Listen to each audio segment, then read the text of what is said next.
on Attack of the Show. Why do the world's greatest video games turn into the world's lamest movies? Then the sexiest woman on the planet is back.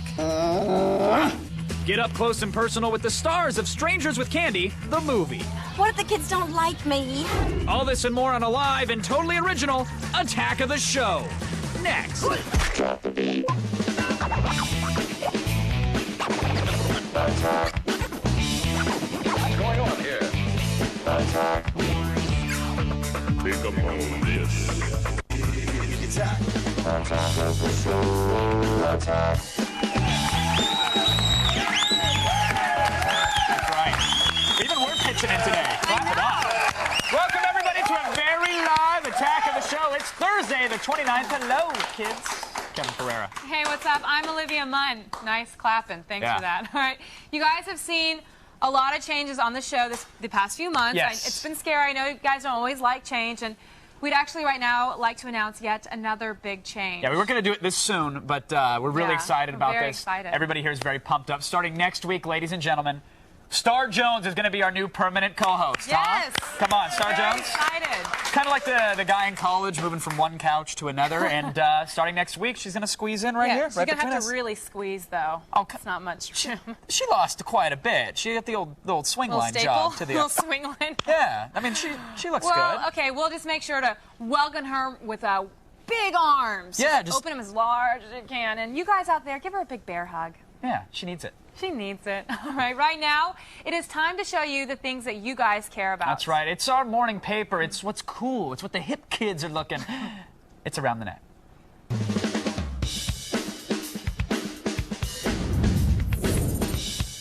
Okay, so we all know Superman Returns opened yesterday, and while most people are arguing about boring stuff like whether the movie is actually good or if it was worth the $300 million budget, well, the people at AskMen.com are tackling the real issues, namely, who's the hottest Lois Lane of all time? Very, very pressing issue. Very pressing issue. Well, they took a poll, and the results are in. At number 1, Erica Durance. Who?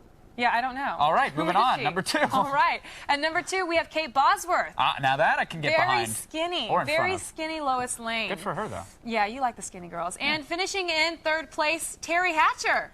Not bad. Okay, I don't like her dress. What is she? You're not 19 anymore. You're 40. Dress like a 40-year-old woman. Just take it off. That's fine with me. But where, like, the real issue here is where the hell is Margot Kidder from the original Superman? Margot, you mean the woman with no teeth? Yeah, well, here's the deal. She's 100% certifiably insane. We know that. She wandered into like a stranger's house once. Yeah, well, that's kind of cool. But like, yeah, you're right. No teeth. So crazy chicks are the best in the sack because they'll do anything. The fact that she doesn't have teeth, that's like plus 10 bonus points right there. You are so nasty. She just leveled up. You know leveled what I'm up? saying? Yeah. And the Segway's pretty cool. You like that? I'll do a chick on a Segway. That's awesome. Just lean into it, sweetheart. All right. Anyway, next up, it's Wet T-Shirt World Cup. This I love. Yeah, it's a site where you, sitting on your couch, bathing yourself in tears of self-pity, get to pour water on the girl of your dreams. Yes. Just like the real World Cup, countries from all over the world are represented. All you have to do is click on a girl, watch her do a little dance, and then let the water flow. That's right. Soon enough, you'll get to see the slightest hint of nipple through her translucent T-shirts. That's awesome. That's a refreshing break from like the hardcore tentacle bondage that I normally look at. So you just like the little hint of nipple? Just a hint, you know, just a little dash. Or a vagina chip? Just a little something to get you in, get you in nibble. the mood. A little nibble will do ya. You can't eat just one, by the way. Oh, nice. All right, well, you know those guys who dress up like giant sandwiches and hand out flyers on the street? Those guys are awesome. What about them? Well, you know, what are they really like? Yeah. What makes them tick? Well, if you head over to mascotroommate.com, you might just find out. These guys have a roommate who dresses like a giant iced coffee drink. That's right. Yeah, and their mission is to torture him until he quits or gets fired. Oh, can we see one of the videos? This is pretty awesome. Check out one of their videos right here. All right, here we go. All right. Fantastic. I love awesome. it. It was like this. My hey, favorite coffee drink boy, what are you doing? He's like, I'm wearing a big iced coffee outfit. Isn't that hilarious? Oh, we should have told him that we were going to reenact it. Oh, yeah. We're reenactors, actually. Oh, well. It's really funny, but it might be a viral marketing campaign from Coffee Bean. We're not sure, which is kind of lame, but it's well done lameness. Yeah, so definitely. You got to get the links in later on and go check it out yourself. We're okay with lame stuff as long as it's done, well, like this show. Exactly. Good. Finally, in part 87 of our 463-part series of dudes injuring their penises, here's a clip of a dude injuring his penis. Oh, this time it's by an exploding firework. What? So that, yeah, that's kind of different. Check it out. Guy. Yes. Firework. Firework, idiot. Exploding penis. That's it. Okay, seriously. He looks like he's in the middle of a war. That's awesome. You know what? This guy obviously doesn't get laid, because if he did, he would appreciate his penis so much more. Well, at least now he's circumcised, so his girlfriend might not be so freaked out. Yeah, I would be freaked out. Good Yeah. thing. It's smoother now. It's a very festive bris. I enjoy it. I like it. Good use of a Roman candle. That's all the internet we have for you today, kids. I'm sorry. All right. Just be sure to visit attackoftheshow.com for all those firework crotch links and, of course, the iced coffee video. Yeah. You'll enjoy it. Just go check it out. See, you guys, we treat you right. We reenact things for you. You have your new bookmarks, but now here's the news that matters. Let's go over to Layla Cayley with the feed headlines. Thanks, Kevin. Get out of the way because the feed is coming at you. First up, just how expensive are PS3 games going to be? Keep it here and I'll tell you if you need to take a loan out at the bank. Plus, they may have just found a new actor to step into the Joker's purple suit. I just can't wait to hear the fanboy reaction on this one. And finally, Pamela Anderson has gotten naked again, and we've got the exclusive dirty pics to prove it. All that and more coming up in the feed. But first, back to you guys on the couch. Thank you, Miss Layla. Holy crap! It's Zach Selwyn. Zach Selwyn! Nice to see you, friends. How are you? Zach, he's so entertaining. Hey, yesterday I noticed that you were wearing the flip-flops. Right. Basically, are you just letting it all hang out nowadays? Yes, I actually am. And today I'm wearing granny panties just like you, Olivia. Hey, they're really comfortable. You do wear granny panties. Yeah, that's like actually full body granny panties suit. Wow. Yeah, she looks like really an Escalade sexy. wearing a car bra when she's naked. That's But, awesome. I don't want to talk about that because there's someone who proudly admits to wearing granny panties, and that's Amy Sedaris, a.k.a. Jerry Blank from the new Strangers with Candy movie. Wow. We're talking with the cast about high school the second time around. Stay tuned. She was a boozer, a user, and a loser. I'm excited. I'm assuming that you watched the series on TV. Favorite show ever created. It's hilarious. Of all time. What happened Absolutely. to it? It just didn't do very well, and Stephen Colbert got the rapport, and next thing you know, it's a movie. How awesome is Amy Sedaris? Unbelievable. Just the funniest woman I know. And very sexy as Jerry Blank, in my Very opinion. sexy. Incredibly. Incredibly. Twice. That's how many times I Two hit it. times. All right, Thank you, Zach. Thanks so much, Zach. So, Strangers with Candy, small comedy. But what about, like, the big video game movies? You know, it seems that whenever a video game becomes successful, eventually you get a movie out of it, right? Yeah, well, and the fans of the game get so excited Of course. to see their favorite video game characters making the jump to the big screen. And they always think they'll be as blown away with the movie as they are with the game. Yeah, however, those same fans are usually a little bit on the disappointed side. Doom and Blood Rain, anyone? Yeah. I hate to even bring it up. It kind of pains me right here. Which brings us to today's Loop poll question. Can Hollywood ever make a good video game-based movie? You vote by text message. Just text your vote to G4TXT. That is 44898 to vote and register for AOTS Live News Alerts. Not bad. Not bad. Superman Returns. It opened yesterday, and director Bryan Singer, he's gotten a lot of attention for using old footage of Marlon Brando in the film. That's right. Yeah, Brando played Superman's father, Jor-El, in the original 1978 movie. He appeared among the crystals in the Fortress of Solitude, and he dispensed wisdom and information, kind of like Superman's personal Wikipedia. Yeah, but even if you saw Superman Returns last night, you didn't see all of Brando you could have seen. Singer cut out most of the late actor's likeness, and but we actually got a hold of pristine extended version. Oh, Take nice. A look. Yeah.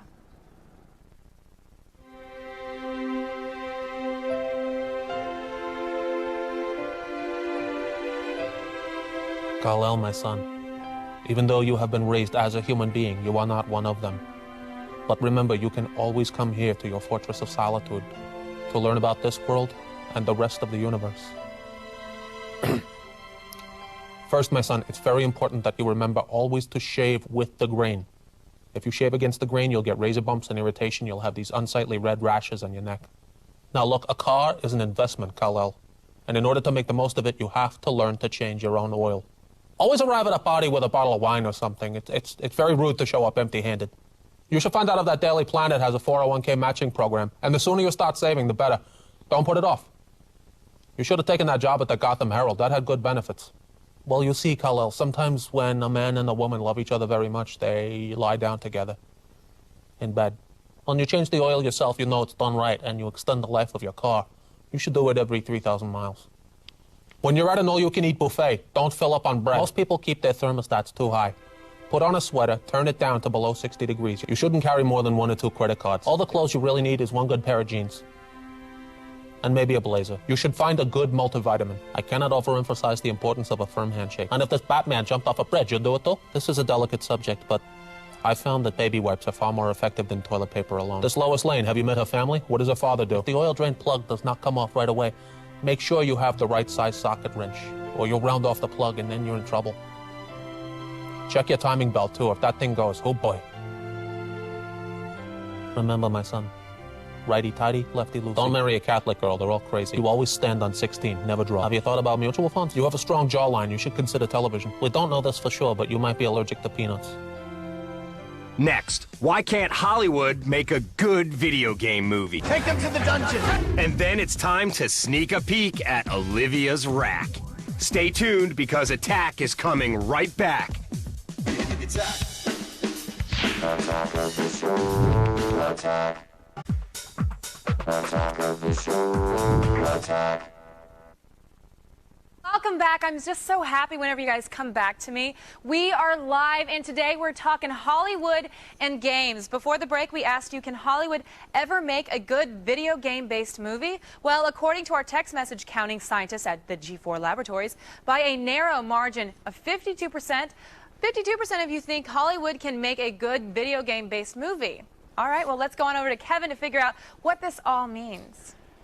Yes, video games and movies, your two favorite pastimes, but do they belong together? You know, there's been a string of video game adaptation bombs to hit the big screen lately, but why? Who's responsible? And will Hollywood ever get it right? We've brought in the experts, so let's get into it, folks. It's The Loop.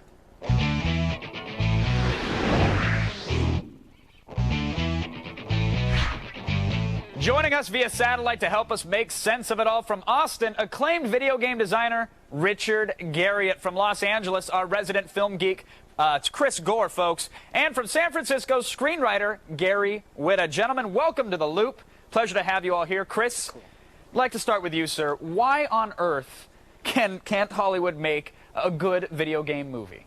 Well, that's a big question, but I'll say this. I've got a collection of over 1,000 DVDs on my shelf, you know, in case of nuclear attack. I don't have one video game film on the shelf. There has never been a good video game movie. I don't know when there's going to be, but yeah, I'm surprised that our audience is so optimistic. Gary, what say you? Why hasn't there been a good video game movie? Well, I'll tell you what the problem is. Well, I agree. Oh, you said Gary or Garriott? Gary, go ahead. Threw me off there.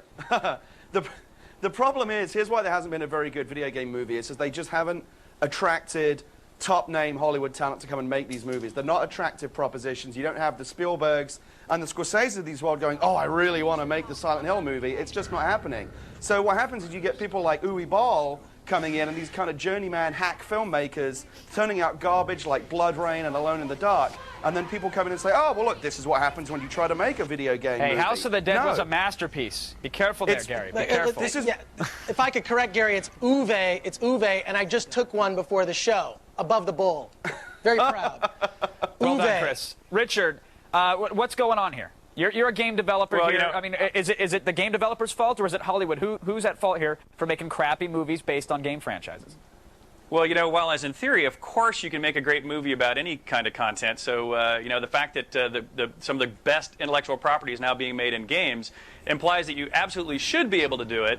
But I agree, you know, the fundamentals of the economics of, you know, how this is shaken out in these kind of first forays across the fence have been disastrous. And I actually don't see the mechanism in place for it to be fixed anytime in the next few rounds of games that might make that journey across into movies. Right. Now, Gary, you were saying that you don't believe that the Spielbergs are getting these projects. You know, these big-name guys aren't getting attached to it. Do you believe that Hollywood's not going after these guys because they don't care to, or are these guys not interested in making video game movies? There's just kind of a stigma attached right now to and it's a self-fulfilling thing because each time you make a new one of these bad movies, it just reinforces the idea that you can't the video games aren't the right material to make movies out of. The problem is that Hollywood's also been targeting the wrong kinds of games. They're going, oh, well, this game made, you know, $100 billion, as opposed to, well, this game was a really good story. And until movie companies and Hollywood people start thinking of games as just another really cool story idea that happened to be, you know, idealized somewhere else first, like a comic book or a novel or a stage play or a foreign film that can be remade into a Hollywood movie, that's not going to change. All right, now, Chris. Yeah, and if I can jump in on that, too. Go ahead, Richard. This is Richard. You know, if... just like he's saying, the fact that the people of most all these movies have been made out of these games that were kind of shoot 'em ups or very simple game mechanic oriented movies. Of course, it's going to either meet with disaster or at least give you very little to work with when you decide to go make a movie.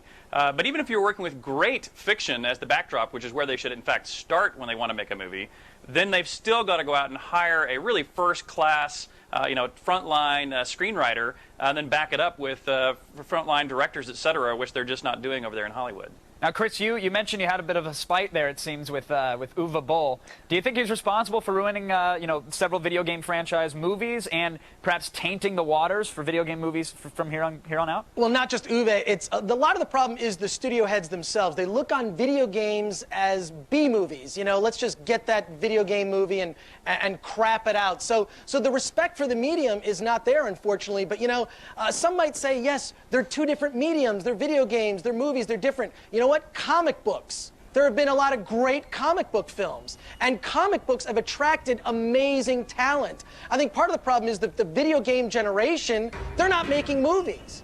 And the studio heads, they're not gamers, so they just don't get it. So I don't get it. Comic books, great films, video games, where is it? Haven't seen it yet.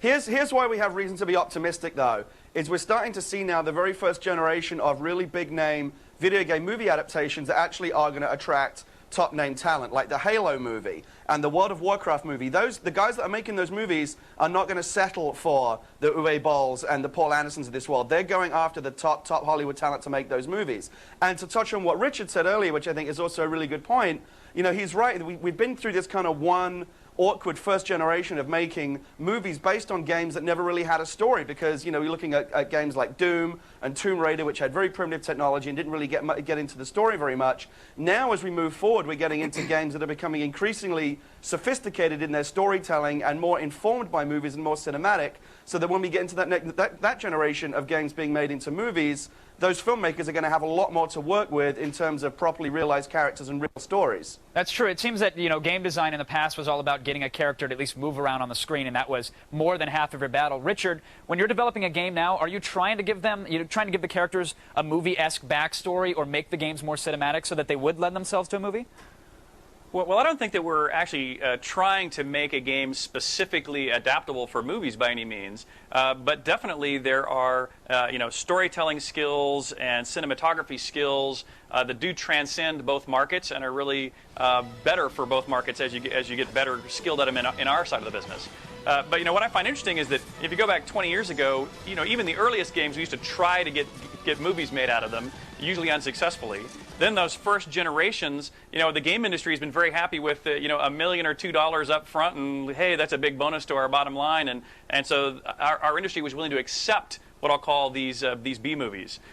Conversely, the people making movies looked at games and went, hey, wow, here's a great advertisement for our movie that will have already started and kickstarted an audience for our movie. So they're just looking at this as an advertising proposition that lets them kind of go on the cheap on the movie and yet still hopefully reach some level of popularity with a previously installed base and pre-marketed to group. Those days really just need to come to an end. It's as if you're saying this like this isn't going to be a problem moving forward. Do you believe it's going to get better like Gary does? Well, I think it's going to get better by all means, but I'm not as convinced that it's going to happen in this very next generation. Just because I think that adaptations from other linear mediums like like comic books or novels is a more easily transportable piece of fiction into a linear narrative like you see in film. Chris, what do you think? Even the best. Are there movies coming up now that we should be excited about that are going to change it? Here's what I have to say on that. But what I'll say is Halo, maybe. It's one of those things where it feels like a movie when you're playing it. Epic score. It's an amazing, you can go in, kill all kinds of, it's like a giant sci-fi movie that I really want to see, but I'm playing it. Will it become the rule, Chris, or the exception to the rule? That's what I want to know. Well, here's the thing.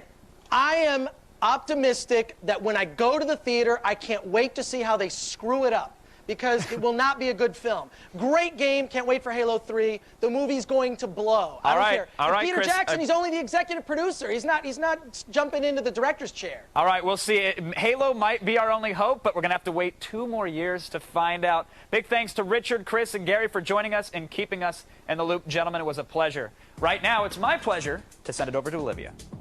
Thanks, Kev. You actually forgot about G4's Super Mario movies. They're pretty much spot on. Everyone, still ahead in Fresh Ink, we found a new comic that looks like Sin City, but is it the real deal? I'm not sure. Still ahead, I'm showing you my rack again, and somehow I've incorporated the latest from Star Wars Insider. Stay with us.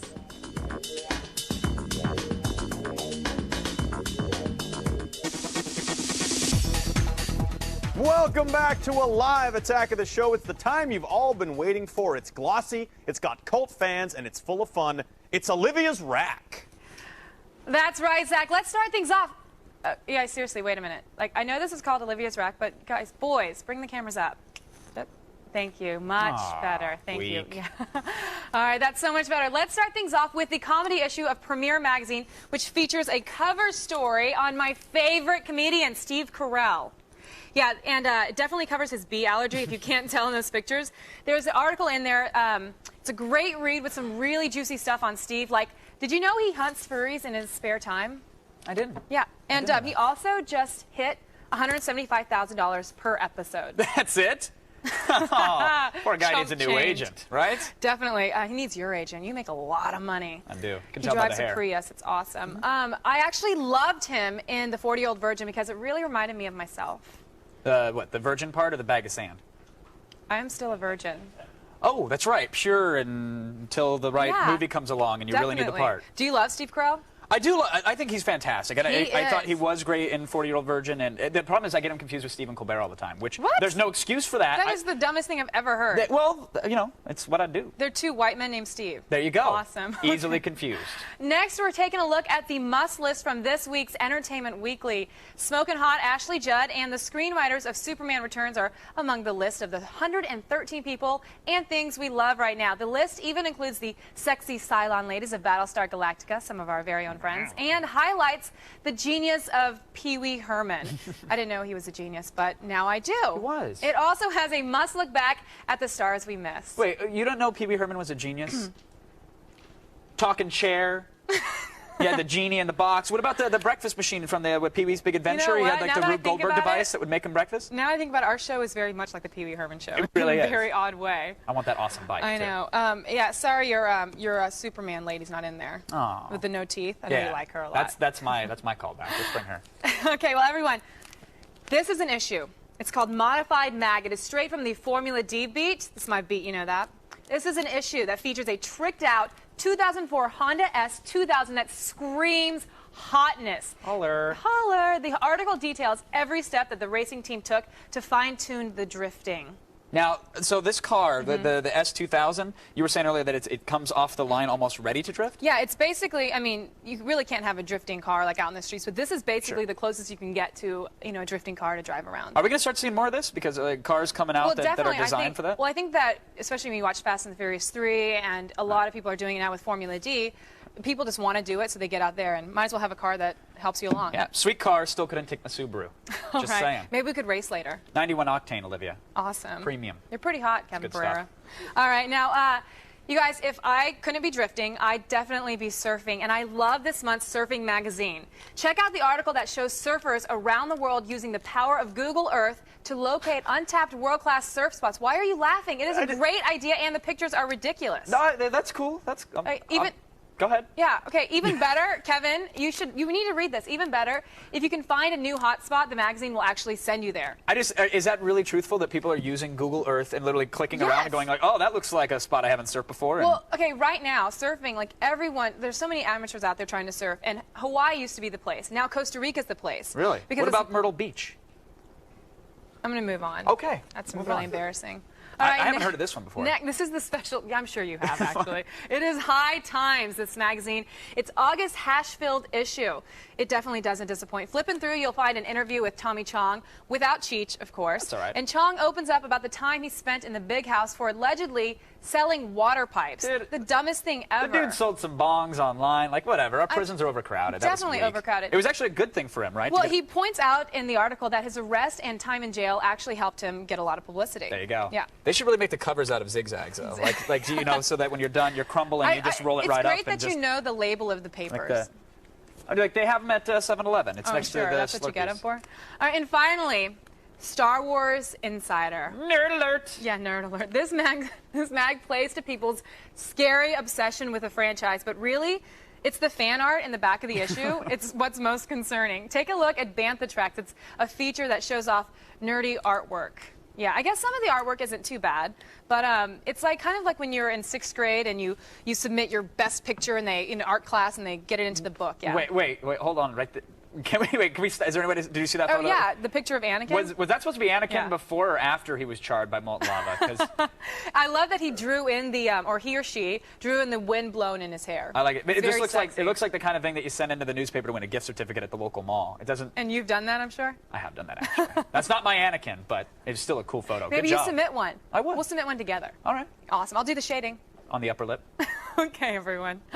And that's my rack. Check out attacktheshow.com for a recap on this week's list of magazines. You can find all of these issues at any major bookstore. And right now, let's go on over to Zach. Don't get off that couch. We still have a lot more ahead. Stay with us. Coming up next, comic nerds rejoice. Fresh Ink's got major issues. Then go back to school with the oldest, ugliest student ever. I think I deserve better, don't you? Attack is coming right back. Attack. Attack of the show. Attack. A little Great jazzy. music. I liked it. I That love was it. good. Good. It's like women's department at Gottschalk's. Cruising through it. Welcome back to Attack of the Show, everybody. We're live, and like a bus station, anything can happen. Yeah. Oh, and take a look at this commercial real quick. Take a peek. There it is. Yeah. Make sure you stick around to the end of the show because we're actually going to show you this entire bizarre ad. It's so bizarre. We officially love it here. It's incredible. That's what we do. And today it's Live Music Thursday presented by Dentine Ice, our band.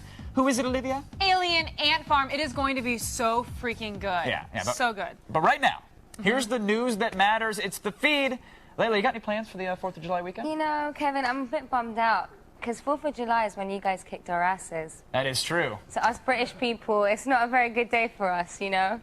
That's what America does. We just kick ass. Yeah, basically you guys all do. around. We didn't even bother taking names.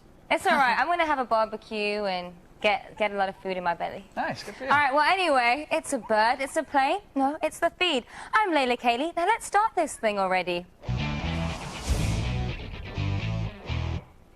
After you shell out $600 for your shiny new PS3, the last thing you want to do is pony up another $100 for the games, right? Well, too bad. According to Sony President Kaz Hirai, PS3 games will run you anywhere from $59.99 to $100. Next-gen games are just much more expensive to produce, so naturally, that will show up in the price.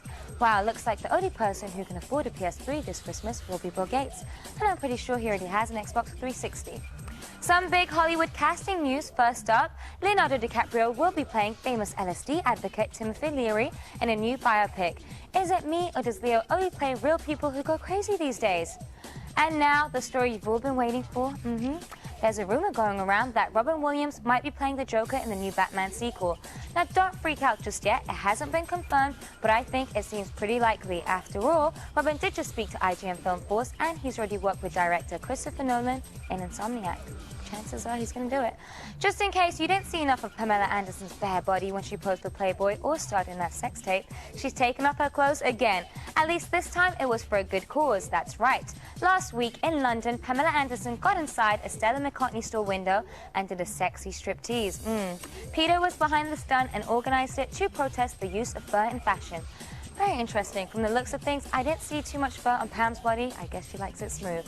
Attention alcoholics, quit fumbling around with that corkscrew and grab yourself a six-pack. It's official, beer is better for you than wine. Researchers in England claim that since beer has lots of fiber, vitamin B12, and can even unclog your arteries, it's actually the healthiest of all alcoholic beverages. So you know what that means. Get loaded till you pass out this holiday weekend. It's just what the doctor ordered. Well, that's all for today. Head over to g4tv.com for even more news and info. Now skip that second hot dog at the 4th of July barbecue because you've already been fed. Back to you, Kevin. Thank you, Layla. Folks, it's the world you know, the world you love. It's tights, shields, and of course, superhero codpieces. Unfortunately, Blair Butler is out fighting stomach viral villains today, so here's your abbreviated version of Fresh Ink. First up, the American Way #5. Let's get to it, folks. What if America had its own publicity-driven super team in the 1960s and it was totally segregated? Well, that's what you're going to get. Blair loved the first issue of this book, and it's still as good as it ever was. American Way captures a tumultuous era in U.S. history by dealing with politics and racism and one of the nastiest supervillains around. This one, according to Miss Butler, is a very emphatic buy. You've got to pick it up. All right, last up, we have 100 Bullets, First Shot, Last Call, which has the feel of Sin City, but it's not as stylistically charged. So what if a government agent gave you a gun loaded with 100 untraceable bullets and told you to exact revenge on anyone who ever wronged you?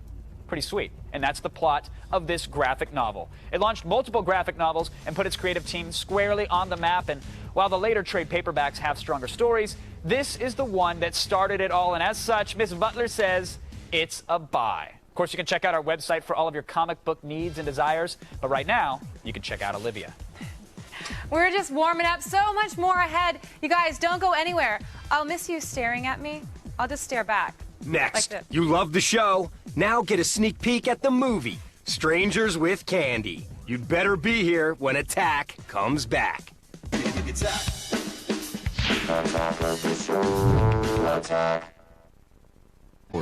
I like your country outfit. All right, thanks, girl. Just doing it for the ladies out there. Now, G4 is the only place where you can see the high-octane excitement of this Fast and Furious underground street scene. The show is Formula D, and Olivia right here is a co-host. I am. I love it. I love Formula D. Right now, let's take a look at this serious single tandem battle from Chicago. Round 3 of the 06 Need for Speed Formula D Championship Series is sliding your way from Chicago. Here is a preview of the tandem battles with Dai Yoshihara and Kenji Yamanaka. Now this is an all-Nissan showdown with Kenji leading in his hand-cooked tires S15. Now Dai is on his heels in his Rockstar Nitto tires S13.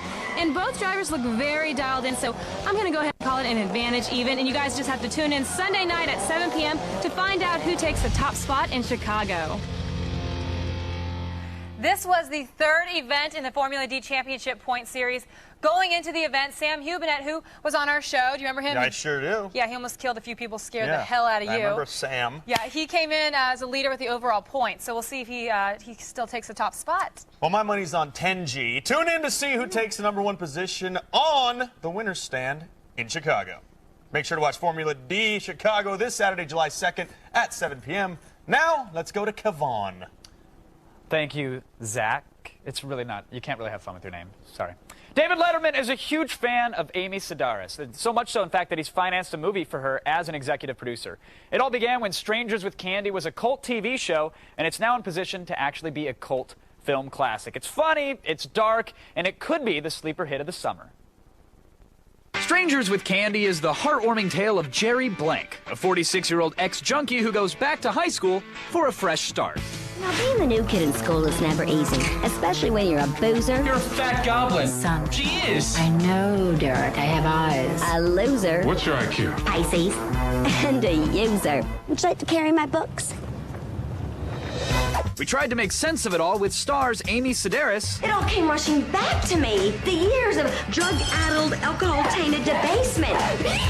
I'm gonna make you feel so good. And Paul Dinello. You pushed me away. I wasn't pushing you away. I was pulling me toward myself. Because we assumed, I mean, they'd probably know something, right? They don't make movies for people like misfits or outcasts or ugly people, so I'm glad Jerry Blank is the one holding that torch. Since Paul also directed Strangers with Candy, he had to deal with the most difficult cast member, himself. I neither trust myself or I refuse to take direction. But oddly enough, I pamper myself. I insist on that. And what dark corner of the mind inspired this movie? We get inspired by everything, you know what I mean? So you might walk in and say, hey, I saw a picture today of a science fair. Boom, let's just think about science fairs today. Our objective is to make each other laugh. So we sit in a room and throw stuff out, and if we laugh, that's our litmus test. But the question America really wants answered is, what's it like to lock lips with Stephen Colbert? It's like kissing a skull. Oh my God. But if a skull was a generous lover. What? I'm just hanging on every word. So, Monica, who's fat and ugly now? Still you, Jerry. This is nice. Family. We don't speak with food in our mouths at this table. I don't have any food in my mouth. Awesome. Strangers with Candy opens this week in New York, and it's coming in across the country very soon, shortly thereafter. After the break, though, we have a huge treat for you. Alien Ant Farm will be performing live, so stay with us.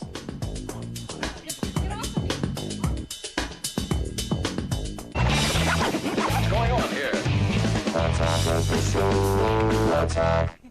Please welcome Alien Ant Farm!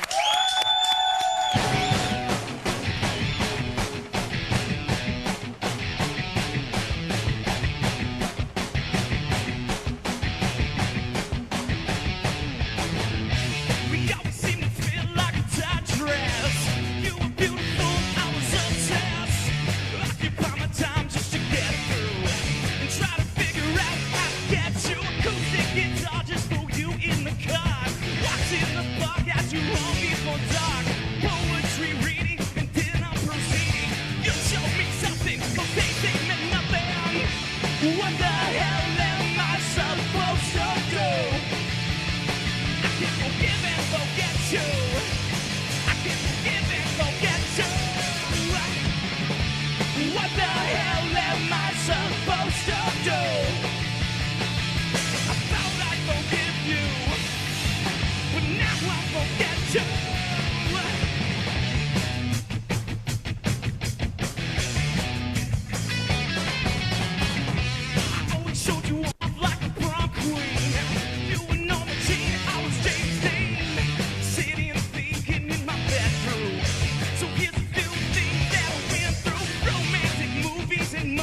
Jewelry, vacations and flowers on special occasions.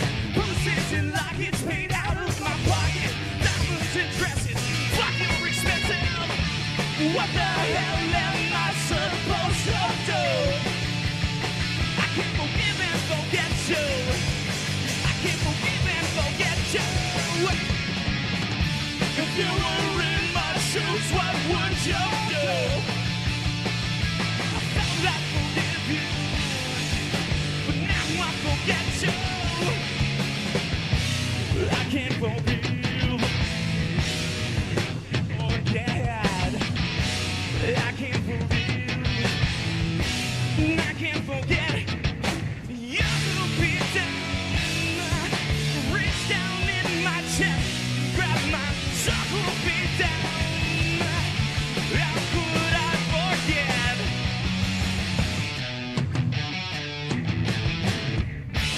What the hell am I supposed to do? I can't forgive and forget you. I can't forgive and forget you. If you were in my shoes, what would you do? I thought I'd forgive you, but now I forget you.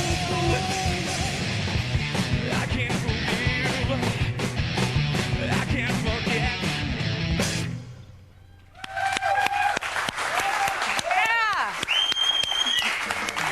Be sure to check out Alien Ant Farm's new album, Up in the Attic, on shelves July 18th. And of course, visit attackoftheshow.com for so much more information. Stay right where you guys are. Video voicemail still ahead. And we're showing you a commercial with happy yellow people that you will not soon forget. Stay with us. If you haven't been watching Attack of the Show, this is what you're missing. Attack of the Show. Attack. Welcome back to Attack of the Show. We're live, and now we're talking to you. First, we have Matt from Maine. Oh. Hey, this is Matt from Rockland, Maine. What do you think the next video game movie will be? You know, I've been looking for Sonic the Hedgehog for 12 years. How awesome would that be? That would be awesome. Who would play Sonic? Ron Jeremy, the original Hedgehog. The original Hedgehog, yeah. Nice. How about Sudoku? A 3D IMAX experience. Nice. That's a bad idea.